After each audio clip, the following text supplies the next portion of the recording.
Well, hi, welcome to today's webinar presented and hosted by KaiNexus. It's entitled Engaging Senior Leaders to Accelerate Your Continuous Improvement Program. I'm Mark Rabin, a senior advisor with KaiNexus. I'm the host today, and I'm really excited that we have a KaiNexian as our presenter today. She is Stephanie Hill. She's a senior lean strategist with us here at KaiNexus, and I will tell you a little bit about her in a minute, give the more formal introduction. But before we do that, we have just a few announcements here about the logistics. If you could advance, please. Before I introduce Stephanie, I just want to welcome people. If it's your first time attending one of our webinars, we are KaiNexus. We have a software platform that is a solution for managing and tracking continuous improvement. Our mission is to spread continuous improvement. So if you'd like to learn more about what we do, you can go to kainexus.com or you can scan that QR code there. Okay, next, please. So again, I'm thrilled that we have, as we call ourselves, a KaiNexian presenting here today. She's Stephanie Hill. She's a senior lean strategist here at KaiNexus. She's also owner of Lightbulb Moment Consulting. She has over 23 years of experience applying lean in various industries, including legal, manufacturing, retail, insurance, healthcare, and government. She has certifications in strategic human resources leadership and scaled Agile. She has a master black belt, or she is a master black belt in Lean Six Sigma. She has a master's degree in public health and a bachelor's degree in chemistry. She lives near Columbus, Ohio, and enjoys building Lego sets, dancing, and traveling. She's also preparing, and she's been writing and now getting ready to publish her first book titled A Life of Learning, Lessons in Leadership from Raising a Boy with Autism. So Stephanie, very excited to have you here to help us engage our senior leaders through your presentation and that worksheet that I'm going to put in the chat right now. There's the link. So Stephanie, I'll hand it off to you. All right. Thank you, Mark. All right. I'm glad you all could make it here today, and I appreciate how far everybody's traveled to be here virtually.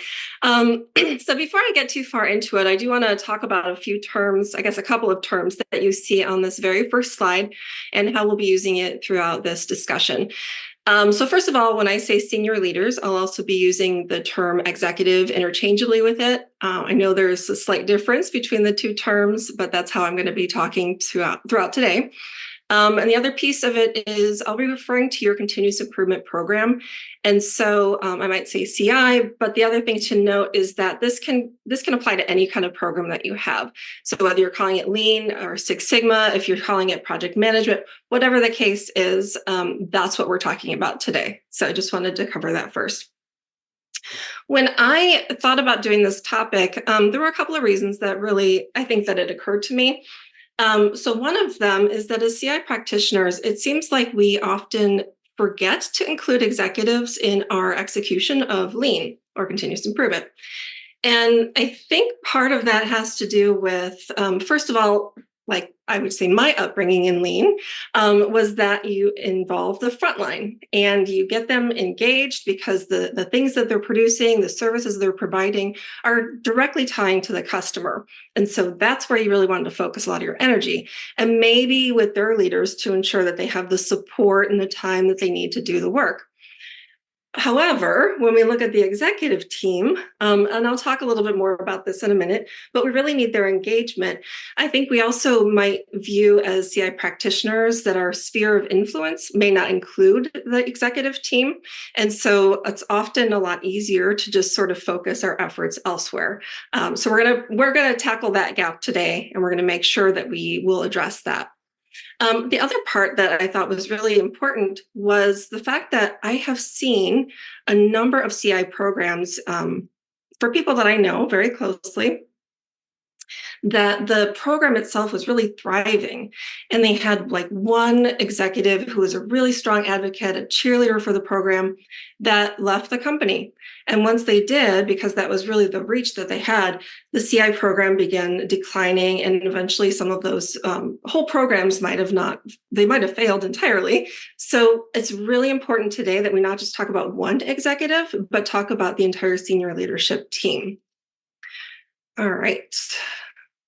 So you've heard about me. I want to know at least a little bit about you. I saw where some of you live, where you're coming from, but I'd like to know your role. So if you could enter in the chat, if you view yourself as an executive or senior leader, a frontline leader, a CI practitioner, or some other role, go ahead and put that in the chat and we'll see what y'all have to say. And I'll read some of those off. CI practitioner, CXO, practitioner, director, practitioner, consultant, practitioner, site manager, frontline leader, practitioner, facilitator, consultant, practitioner, manager, CI practitioner / business owner, director of supply chain. So it looks like, a lot of practitioners, consultants, coaches kind of dominating. Okay, so not tons of executives, but if we were in the room together and we heard from a few executives, I would probably have a really awkward moment where I'd have everybody look at the executives and say, do they look different from you? Could you pick them out in a crowd? And the answer would probably be no. I know this because I just did this exercise in person with some folks. And the reason for that is because the executives are not like a mysterious creature. They are not different from you and I, from you and me. So the first thing I would say is when you're looking at influencing your executives for CI behavior, the first thing you probably want to do is think about how you personally would like to be influenced to do something new or to try something new, and really apply that first when you're thinking about how you're going to do this. All right. Thank you so much for sharing. I'm going to move on to the next slide. So overall, when we want a continuous improvement culture to really thrive and to do really great things and to be sustainable, we need to have senior leadership buy-in and engagement. And so I think the term influencer is really popular out in the social media world. But I think of the executive team as being like the influencers of an organization. And so we're looking to them to see what they value and what behaviors they do in order to see what is the right thing for us to do, the things that are acceptable in our organization. So we're going to talk about that in a CI lens. We're going to be looking at what buy-in looks like, engagement gaps that there might be, and what we can do to overcome them. All right. Again, Mark mentioned there's going to be some chatting today. So when you think about, I know there's a lot of CI practitioners out there. When you think about your CI program, do you feel like you are pushing it where you really have to convince people to do some sort of engagement and do some sort of activity? Or do you feel like, even at the executive level, there's pull for your program where people want it, they're asking for it, they see the value? So in the chat, just put push or pull as to where you find your program. All right, we see have to push more often than there's pull. Push, slow pull, 80% push, always push, both push, pull. It's probably 80% push in the responses there. Okay. That does not surprise me. So this is the picture that comes to my brain when I think about push. Granted, when you are an executive and you're feeling pushed to do a behavior, or any person in general, you don't necessarily feel like you're going to plunge, into the abyss. However, it is true that you don't know what's in front of you, that the more somebody pushes towards you, you're going to push back because you don't know what's ahead of you. It is a scary feeling. And granted, maybe the outcome may not be so severe. The actual emotions that come up for somebody can be like this. So we don't want to take an approach where we feel like we are pushing somebody against their will. Instead, we want to figure out ways to pull them toward us and to pull into the CI program. So that's going to be really important. So when we talk about generating pull, I think about 3 key elements that we want to combine together. So we want to talk about the timing, the relationships, and then understanding the individual's passion or what they value. So when we look at time, this is going to vary depending on the individual you're working with. So if they're always excited about new things and they want to try something new, they heard something good about this whole thing, you may need to not do so much with them as you would for somebody else. Whereas if somebody's a little bit more hesitant, you may want to get some things prepared prior to really pulling them in. So for example, in the CI world, you may want to have some established processes set up. You may want to have some measurable impact to demonstrate, whether it's internally or leveraging some benchmark information from other organizations. And you might want to have some wins that you can already share. Those wins may be better served coming from other people in the organization, not necessarily just from you. They may already know that you have an agenda to spread continuous improvement, which is the mission of KaiNexus. But if it's coming from somebody that they know that's in a different area completely, they may be willing to listen to that a little bit more. All right. Then when we talk about trusted relationship, obviously you want to build a trusted relationship with each executive. However, if you don't have the time to meet with everybody, or maybe you haven't established a point where you can talk to them directly one-on-one, you can also leverage other people. And I think about the 3 I's. So leveraging them when it comes to information. So learning about that executive a little bit more. Influence, what do they already have the ability to do in order to influence their behavior? And then an introduction. So when an introduction is made from someone who's already established that trusted relationship, it's going to go a lot further. They're going to be more willing to bring you into their circle if it's coming from someone that they already trust. If your organization has administrative assistants at the executive level, definitely talk to them. They are wonderful resources and usually very patient human beings. So that could be great people to be talking to. All right. So the third component of really generating that leadership pull is looking at what that senior leader values, what they're passionate about. And some questions to ask about that is, what keeps them up at night? What do they value, as I mentioned? What do they measure? And so when we look at what a leader values versus what they measure, they're not always the same thing. So when we think about the measurement, that really relates to the business and what's important for the business. When we talk about the value, that's something that will remain the same for the person, whether they're at work or whether they're home or wherever they are. It's something that's just really important to them. And so we'll ask about that. We'll look at maybe where they're spending their money, if they're having any roadblocks and what those are. And so if we don't have the relationship yet with that leader to be asking these kinds of questions, we can also think about some of the more general interests, I guess, in the different areas.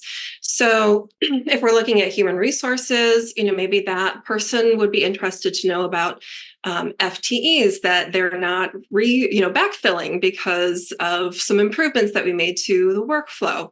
Maybe if we're looking at operations, they would be happy to know about cycle time being reduced. Or in the finance area, maybe a shorter cash conversion cycle.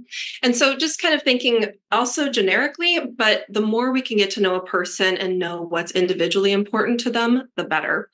One example I have is when I went into an organization and I first started and I was going to run the CI program, I met with each of the senior leaders one-on-one. And when I walked into the room with one of them, he said, "I hate Lean." Like, he hates Lean. I just have not heard that before that time. And when I was talking with him, I said, okay, just kind of accepted it. And then I started talking to him about other things. And I asked questions about what keeps him up at night and what about, And so I listened to him and sort of his story about his growth throughout the company and all of that.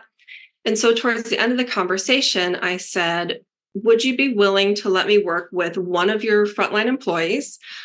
We would get together once a month and I would coach them kind of in between the times that we were meeting in order to solve a problem that was important to both them and their team. And he said, sure, we can do that. And so we committed to a 6-month period where we would do it. By the end of the 6 months, that executive was raving. He was a raving fan of continuous improvement because, as I learned, The executive had started in the organization 20 years prior as a frontline employee and slowly worked his way up to becoming an executive. So his passion and his value really was far more about that frontline engagement and what they had to say.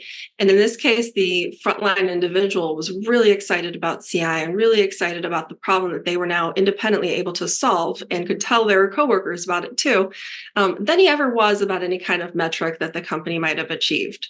So it's really important if you can have that one-on-one conversation to learn about that. Okay, so we're switching gears just a little bit. Mark shared a PDF. Have you put that in the chat recently, Mark? Okay. Yes, So I just put, there's an attachment there. Yeah. Brilliant. Thank you. All right. So he shared a PDF, and I don't know if you haven't had a chance to print it or if you can't be working on your computer right now. Also, if you have just a blank sheet of paper and a pen, that's a great option. We're just, we're going to be limited on time today, so I at least want to get you started. So if you can't get it all done today, you can work on it a little bit later. But we're going to be starting at looking at an assessment of your senior leaders. We're just going to focus on 3 for the time being. If there's more, cool, you can work on that also a little bit later. But so we're going to be talking about their readiness for change into doing a routine. So we're going to be starting by identifying what kind of routine would be really helpful for your senior leader to influence. Remember, I said they could be influencers for your CI program, to influence your CI program. And so before we go into it too far, I want to say that, first of all, this is a living document, so it may change over time, and their readiness for change may change over time. So be aware of that. I know that, some people in our audience are using pencil with an eraser, may be a good option too. The other thing I'll say is that while we are very transparent with a lot of the lean things that we do and tools that we have, this is one I'm pretty private about. I'm going to hold it close to the vest because we are talking about people that we don't already have close relationships with in some cases, and we don't necessarily want to advertise how we feel about that. So just a couple of things before we start with it. Okay, so the first thing we're going to have you do, and I'll give you a few minutes to work on this, is set up the routine, like I just mentioned. And then we're going to list the names on the left-hand side, the rating that we give them in terms of their likelihood or their willingness to change. I usually use a 1 to 5 scale for the purposes of today. I just put 3 numbers, make it a little easier. And then the rationale for that. So to walk through this example, the executive routine that I have is that they're going to attend frontline huddles once a week. And in that huddle, they're going to be expressing appreciation to those who are involved. For Lucy, she got a 1, Henry got a 3, and Etta got a 2. So Lucy's 1 comes from the fact that she's been really vocal about her negative experience with continuous improvement at her last company. So we're guessing that we would give her a 1. Now, on the other hand, Henry got his Lean Six Sigma green belt at his past company, and he's often asking how he can help with lean. So we gave Henry a 3. And then Etta got a 2 because she is super busy, but she says she's fine with her staff doing continuous improvement if they don't have more important work to do. You may have heard that, so I put that one in there. Other fun fact, these are all my cats' names, so this is about accurate for their level of willingness to make changes. All right, I'm going to go ahead and give you a few moments to fill this out for yourselves.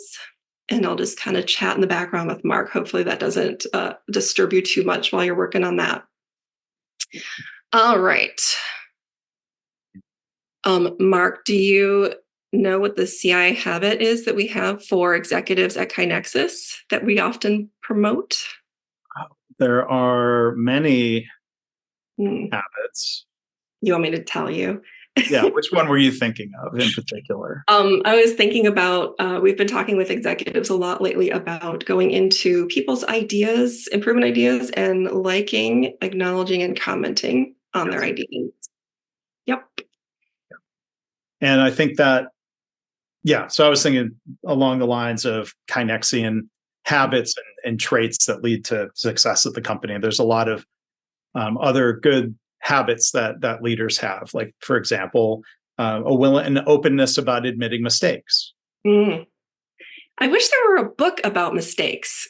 Do you know where you could find a good book about that? I didn't. I wasn't trying to hijack things, but there are some great stories about KaiNexus leaders in a book called "The Mistakes That Make Us." Yeah. But but to steer, thank you, Stephanie. But to steer it back to the worksheet, I'll just add one other comment. Like, I love how, like, for example, you're talking about Lucy's experience. You're not labeling Lucy as being bad or resistant. You're just acknowledging we might have to really lean in and put more effort into engaging Lucy. Yeah, for sure. I had a really great mentor, Steve Dickinson. I didn't say I was going to mention his name, but I'm sure he wouldn't mind. Who taught me, gosh, probably 15 years ago about, I don't know if you'd say managing a room, but like something along those lines. And he always talked about handling difficult behaviors. And he never mentioned the person. He said, it's never the person, it's always the behavior, because most behaviors have some reasoning behind them. So it's not that the person is just intentionally belligerent or loud or quiet or any of those kinds of things. There's usually some reason behind the behavior. So I thought From that that was good. past experience. Yeah. Yep. All right. How are we doing on this? Let's see. Okay, cool. All right, we're going to move on. Again, if you if you did not finish, that's okay. You can come back to it in a bit. But we're going to move, to force field analysis. I love this name partly because it makes me think of Star Wars, but also it's super effective.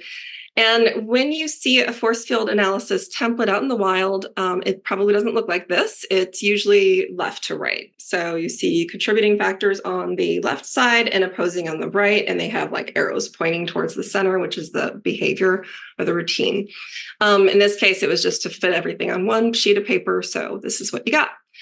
All right. So with the force field analysis, it is not just about telling someone a compelling reason for them to make a change. I have my master's in public health, and we used to talk about the fact that if it were just about telling somebody why they should do something, then there would be no junk food, right? Because we know why, but there's reasons pushing against it that make us say, I don't want to stop eating junk food. There's some reasons that I'm not going to do that. So getting clear on both the reasons why it's important, so the contributing factors, as well as why there could be some pushback, it's really important in getting a routine and making a change. And so if we can reduce friction from change, that is going to be more effective than only focusing on the positives about that. All right, so when we do our activity next, we're going to start with the routine, and we could be doing a force field analysis for every individual, but for this exercise, we're just going to do it as the group and just kind of think about the group and what they might be experiencing. So I'll walk through an example here, and then I'll give you a little bit of time to try and work on this on your own. All right, so we talk about those attending the huddles, expressing appreciation. And so some good things, some good reasons for that is that it's an inexpensive way to recognize the staff. Sometimes we're spending all kinds of money on different systems and companies and all that, or whatever, for recognizing them. You'll get more steps in, always a plus. Real-time data. And that can be really helpful for decision-making because that's often asked of executives. And then finding out how goals are cascading to the front line. Okay, so maybe these are all drivers for why a person might do it. Now, when there's that friction that I talked about, could be that they're already overwhelmed with other work to do. They might have a conflicting meeting during the stand-up time. They might be worried that the information will be disappointing to them, and maybe they don't have a good poker face. Maybe they can't hide their disappointment very easily. They also maybe have been told that they can come across as negative when asking staff questions. I think all of that is very real. So let's look at what we're going to do about that. Okay, so now on our sheet, learning what we just did. Oh, let me go back. I probably didn't give you any time to do it. I'm so sorry. Take some time to do this on your own. I'll do that first, and then we can go back to the next piece of it. All right.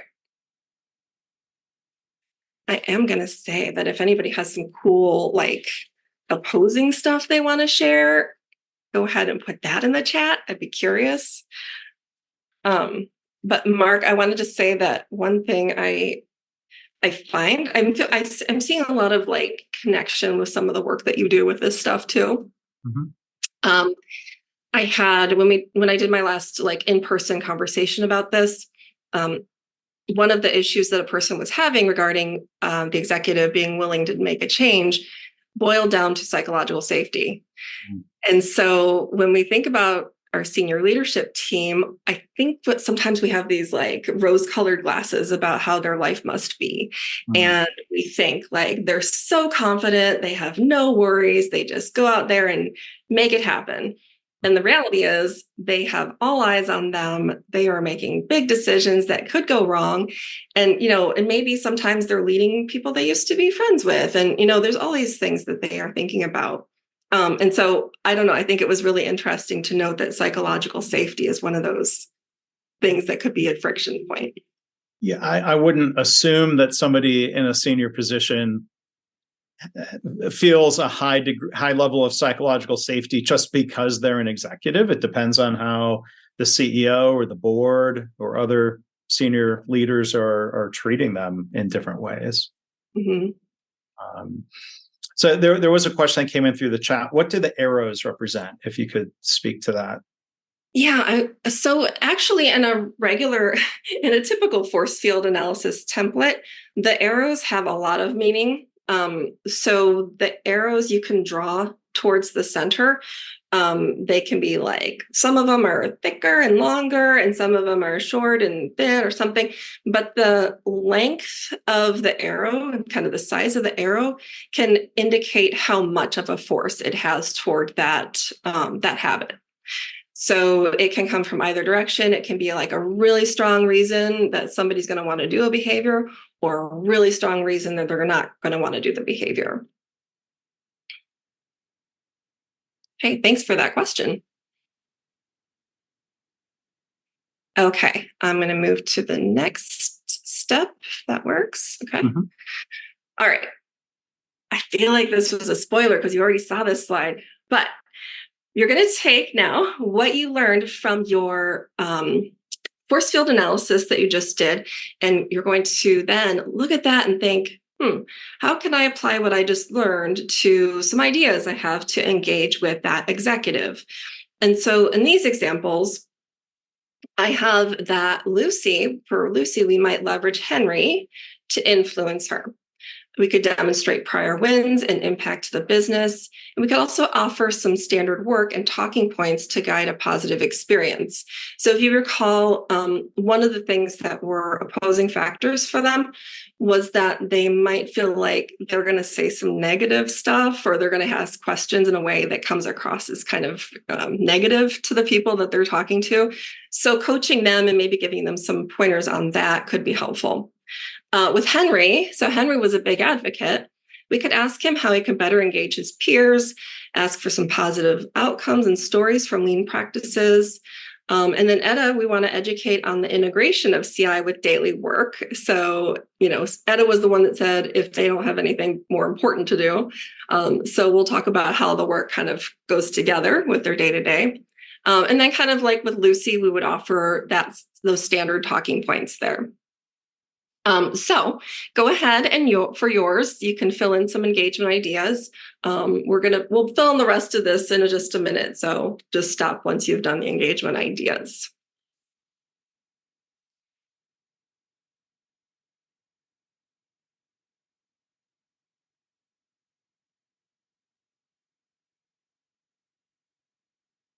There was a comment, Stephanie. I don't know if you would want to touch on this comment, but we can turn it into a question or you can react to it. Huddles are generally more efficient than standing meetings, but we need to now accommodate remote employees, and that can be trickier, especially if some are in the room, others are on the line. Some people call that hybrid. So engagement methods for both settings are essential. Do you have any thoughts? Yeah. Okay. So, and we do, I mean, of course, with KaiNexus, we do a lot of huddles through virtual environments. So that's a really common thing for us in the virtual environment. Like we'll have like a recognition board virtually, so you can kind of see some kudos to people and do that. And I would just say, like when I was reading to you some of the contributing factors, I think I put about steps in, thinking, well, that doesn't really apply for virtual.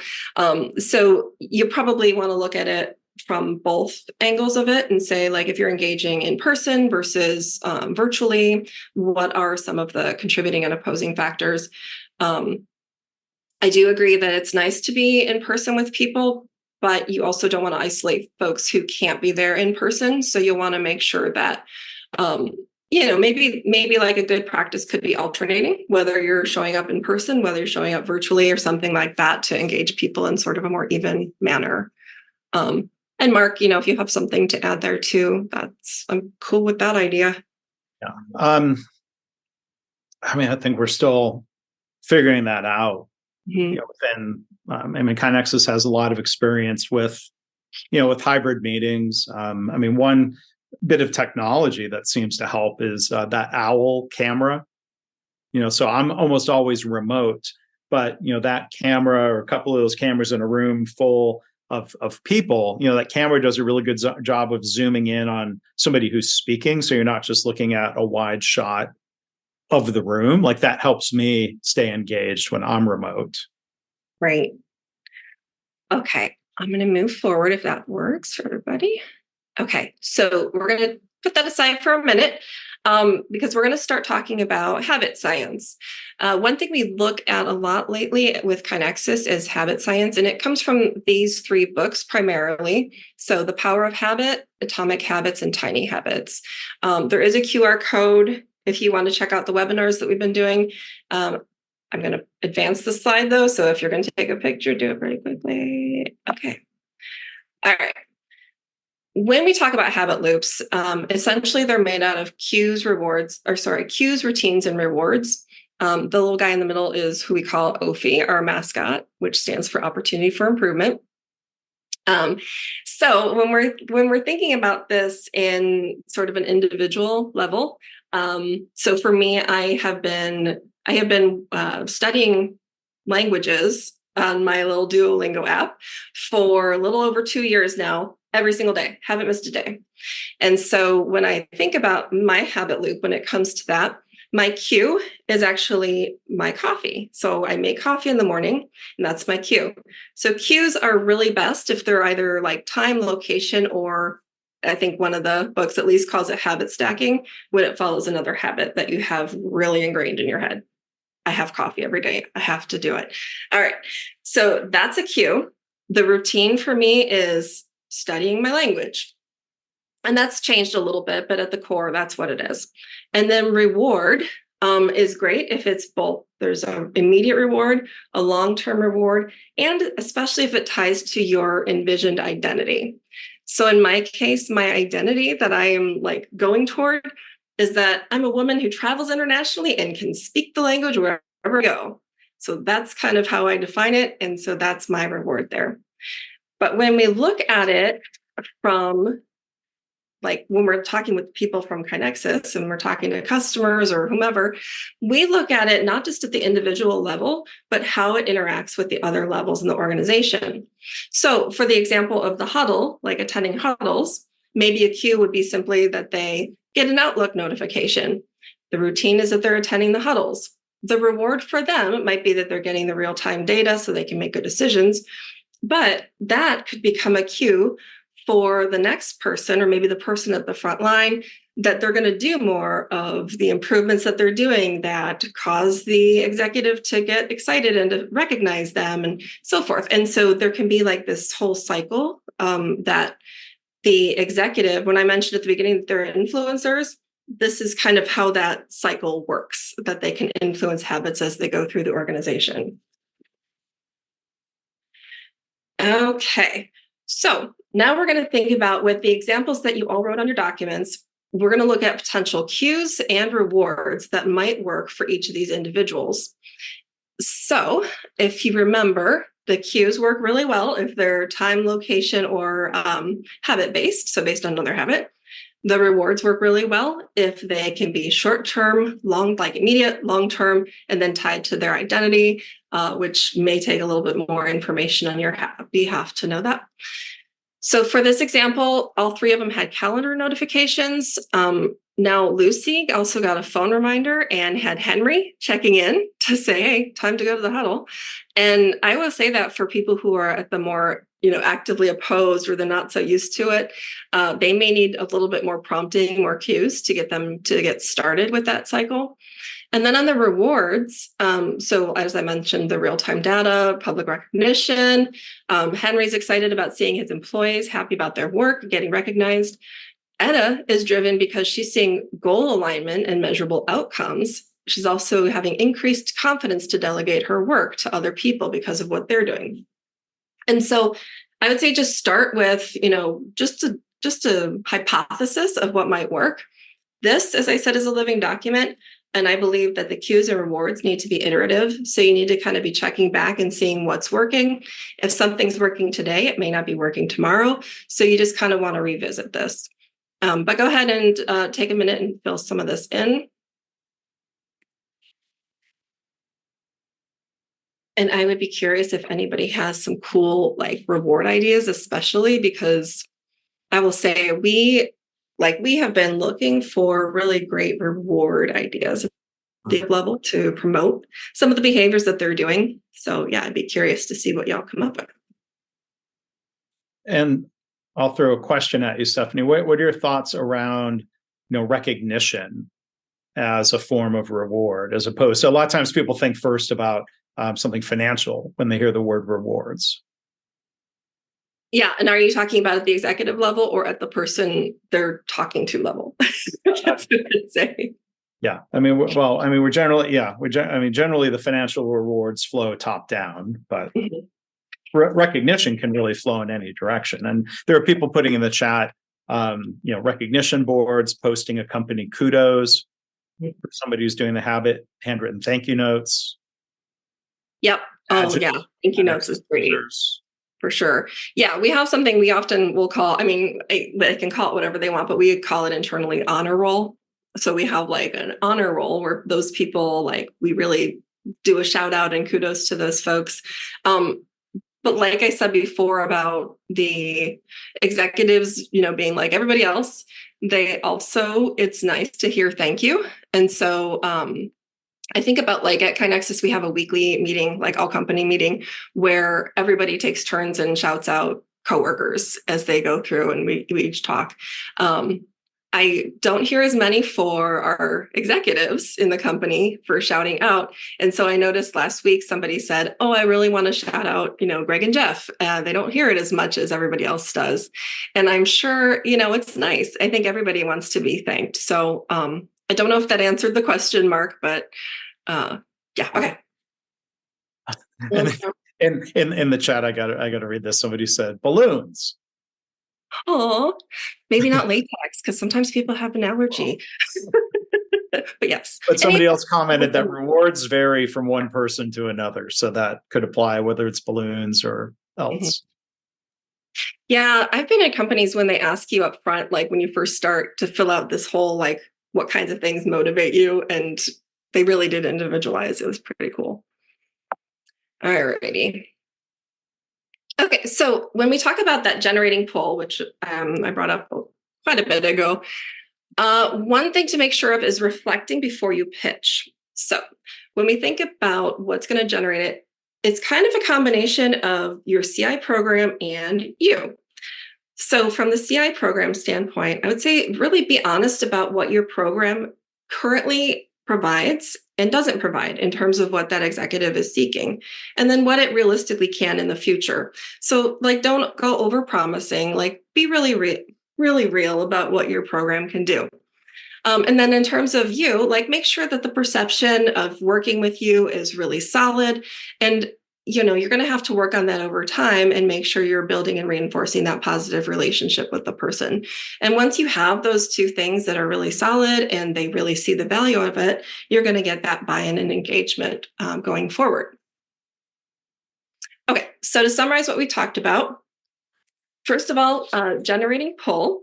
So those three elements were around time, relationships, and what the individual values. We talked about establishing strong habit loops. And so that was the cue, routine, and reward. And so making sure that those are iterative too, that you're checking back and seeing how those are working and then adjust. And then checking in regularly. And when you're doing these check-ins, so part of it is thanking them for what they've already done, reiterating any behaviors that you have already established and talked about, and then just listening for ways that maybe you want to change that going forward. And that is what I have. So if you want to reach out and talk with me more, I would love to know about your action plans. So maybe what you're intending to do, maybe what is working, what's not working. And if you go down at the bottom of your little sheet that you have in front of you, it says next step or next steps. I think like what we talked about today, there was a lot of information. I don't know how much you kept up with it, but you probably have a lot of information on your little sheet of paper. It takes just, doing one thing coming out of today to get you started on your own habit and get you started with your own momentum. So take a second and just jot down your next step that you're going to take. And if you're feeling like you need that extra boost of commitment, you can put it in the chat so other folks also know that you have said you're going to do this next step to make it happen. And that's all I've got. All right. Well, Stephanie, thank you. That was quite a lot. So if you say that's all you got, that was a great session. Thank you for leading us through that. Thank you for the worksheet. As promised, we'll have time for Q&A. So I'll encourage people, please do continue submitting questions using the Q&A button, if you would, please. But before that, we have a few announcements. Next slide. So this is our last webinar of the year. We generally do these about once a month. Our next webinar is coming up next year, January 17th, 1 o'clock Eastern. Registration will be open soon. We'll email you about that webinar since you've attended this one today if you registered, or you can go sign up to get notified at KaiNexus.com/webinars. Professor John Grout from Berry College is one of the world's experts in mistake proofing or error proofing or poka-yoke or however you might say it. So I'm really excited that John is going to be doing that webinar. I encourage you to also, if you go to KaiNexus.com/webinars, click on the big KaiNexus Webinars on Demand button on the right-hand side. That will show you, give you access to the entire library of more than 100 webinars, including, as Stephanie mentioned, the 3 Habits series webinars that Morgan Wright and Greg Jacobson from KaiNexus presented earlier this year. You can find those there, or when we email you the slides tomorrow, you can go click on the QR code that was on Stephanie's slides. So a lot of great content there. If you're looking for things to learn over, kind of if it's a slow time at the end of the year for you, lots of content to go and dig into. Next slide, please. We were doing a different type of book giveaway contest this time. We've been doing those as a way to get people to spread the word about the webinars. We have a book giveaway contest that is going to be open until the 15th. I'm going to put a link to that in the chat. We're collaborating, me and KaiNexus, giving away a set of 6 signed books of the books that I've written or co-authored over the last 15 years. That contest is open through December 15th. Please click on the link in the chat if you'd like to enter, if you haven't already. Next slide. We invite you to check out our blog.kainexus.com. Lots of great articles there about all things continuous improvement. And next, we also have a podcast. You can go to kainexus.com/podcast or just search your favorite podcast app for KaiNexus. We should be easy to find. The audio of today's webinar will be in there if you'd like to revisit that and listen and think about it when you're out on a walk or in the car. You can share it with colleagues, or again, the recording of the video here with the slides and everything will also be available. Okay. And then final announcement, as you leave the webinar, you should end up with a browser prompt to fill out a feedback survey. And we'd love for you to fill out that survey. We do read those. We hear what you liked about the webinar, what ideas you have for future webinar topics. We get about an 8% survey completion rate usually. So we're doing an experiment here. Make the prompt. Hopefully it's a queue, I think, and filling out these feedback forms will become a new habit. So please do give us your feedback there. All right. And with that, Stephanie, I think we'll open the floor for Q&A, and we've got Stephanie's contact info there. So I'm going to start with Ryan's question, Stephanie. So what is the strategy to obtain buy-in and engagement from leadership and or staff in hybrid or remote environments? The lack of proximity and subsequent engagement, for example, Gemba walks, is a major barrier to rolling out an effective CI program, in my experience. Are there any ways to mitigate distance when it comes to influence? Yeah, I actually just read something on LinkedIn about a leader who got rid of a lot of things that were really valuable that really helped with the virtual environment. And so, for instance, I would say a lot of the time that we spent, so if we're in person, right, you get the opportunity, they always say like water cooler chat or things like that, where you get the opportunity to engage with one another in settings outside of a meeting. When you're having virtual interactions with folks, I would say don't discount that like water cooler talk when you're in meetings. I know that especially like in Lean, we're always thinking, efficiency and effectiveness and all that. Really the way to get to that and the way to get that team working well together is to have genuine personal connections and not just connecting over the business. And so that would just be my recommendation, is to just spend the time that it takes to make that happen. If you have periods where you can do visits with one another, especially as a whole team rather than kind of one-on-one visits, I think investing in that is important. I know with KaiNexus, I've been a remote worker, and we have, a set annual meeting, a mid-annual meeting. We have the user conference, and it's just a few times a year. But when we get together, it sort of like rejuvenates this connection that we have with one another. And as it ties to the conversation we're having today, when you feel that connection with folks, that it becomes a strong contributing factor to whatever the common thing that you're trying to drive is. And so I would just say that's very important. Thanks, Stephanie. I'm going to take what Carol submitted and turn that into two separate questions here. So, first, the statement, this appeared to be for more advanced practitioners. Do you have something for a novice? So maybe another way of asking that is like, tips for learning change management and engagement basics, if you will. Yeah, I think the content today, or the context maybe, has been around the executive side of things. Honestly, like some of the wording, I would have just changed a little bit differently for anybody or any change. Yeah, I mean, I think any kind of change management that you want to do, you're going to be involving other people, I would assume. And so any change that you're trying to drive, it involves learning the reasons why, like what motivates somebody. It involves learning the things that are keeping them from making the change, but also being really very real about what the change will do and it won't do. And I think the first thing I talked about was the elements about timing and relationships and what they're passionate about.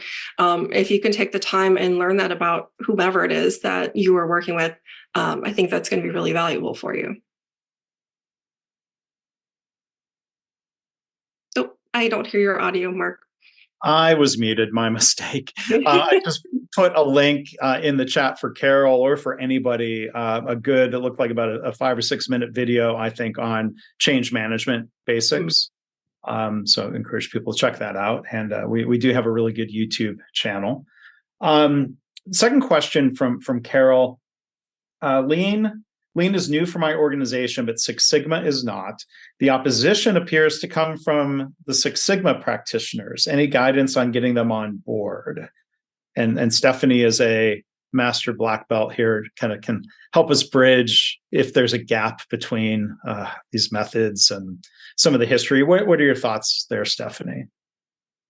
So I was raised in Lean Six Sigma. In other words, there was the integration of Lean and Six Sigma in the very first organization where I worked. And so I don't see them as that separate from one another. I will say I did become an Agilist. And so I also saw there being separation between like project management and Lean. And so I think in any of those cases where you have like a certain methodology or mindset, and you kind of view it as totally different from the other one, I think it's important to know what's behind that. So directly, asking questions around, okay, like what do you see as being the strongest value of the method here? What do you see as being, the concerns that you have about this other method? And then as much as you can, just kind of bring them along for the journey of seeing the value of what it can bring. I don't know. I don't have a really direct answer for you around that, but I think it's there. I like them. I like it all.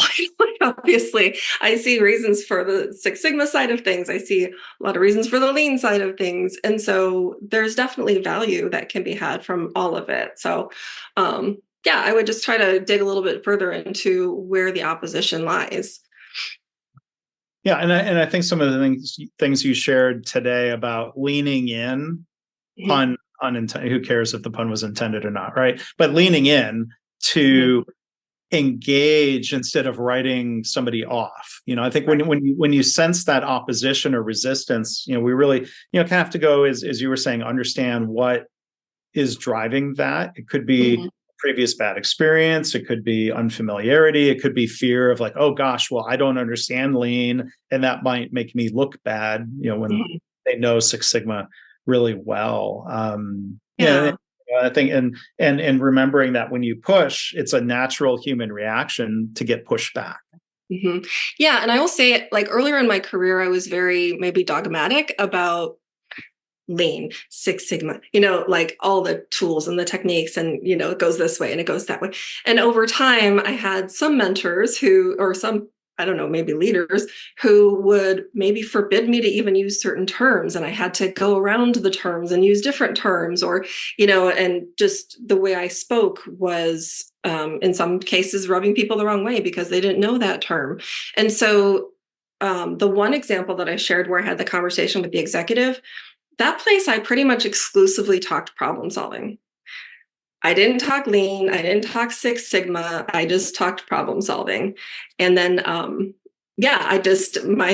leader would always say I was creating an army of problem solvers. I don't love the army tone, but like the idea of having a big network of problem solvers, that was really what I was trying to get at. So that's another thing, I think, when you're trying to get people to maybe open up a little bit further, maybe use language that they're really used to, and some tactics that they're already kind of used to, but you would call them something different. So just another way. Yeah.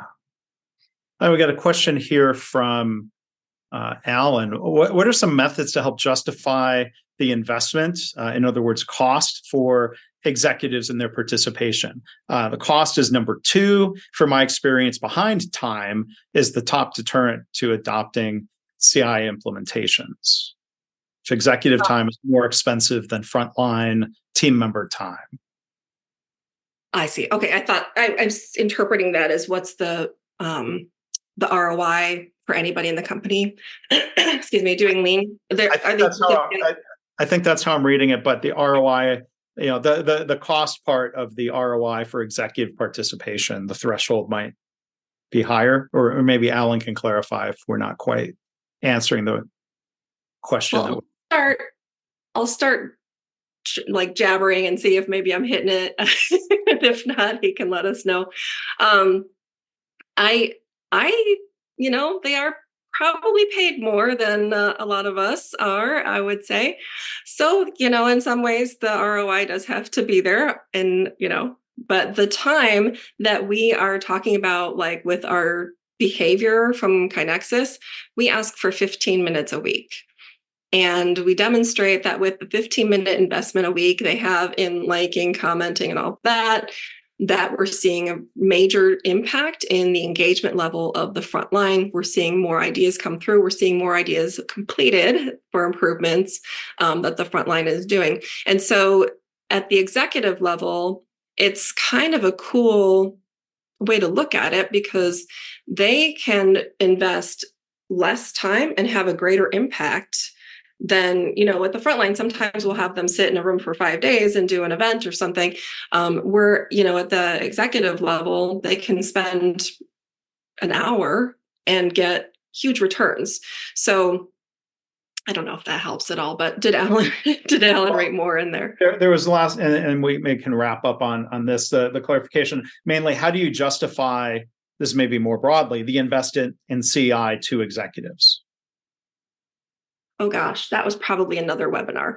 So actually, literally, there was. I put a link in the chat of a previous webinar. But what are your thoughts? Said that.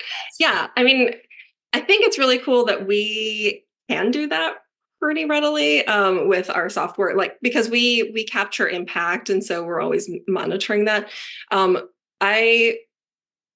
I don't know. There's stages that you can do in terms of looking at impact. And I wouldn't always be looking at the dollar sign, because a lot of times that's sort of a like a lagging indicator maybe.